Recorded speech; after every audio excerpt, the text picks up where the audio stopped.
Watter een van die volgende aksies sal nie 'n verhoging in die geïndiseerde EMK in 'n spoel veroorsaak as die spoel in 'n eenvormige magneetveld geroteer word nie? Die korrekte antwoord is D. Kom ons kyk na die ander opsies. Roteer die spoel vinniger. As ons die spoel vinniger roteer, gaan delta T kleiner wees en jy kan sien dat die EMK is omgekeerd eweredig aan delta T. Met ander woorde, 'n vinniger spoel gaan lei tot 'n hoër EMK.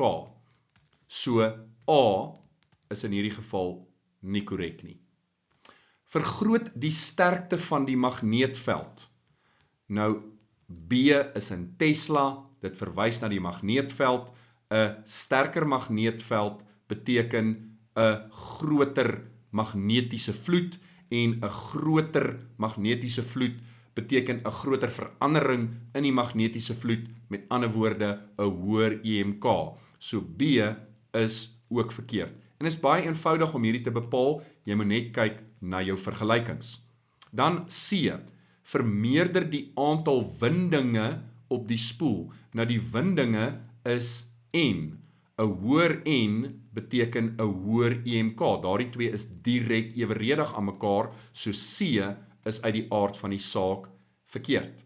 So dit laat ons dan met D, vervang die spoel met 'n spoel met 'n laer weerstand.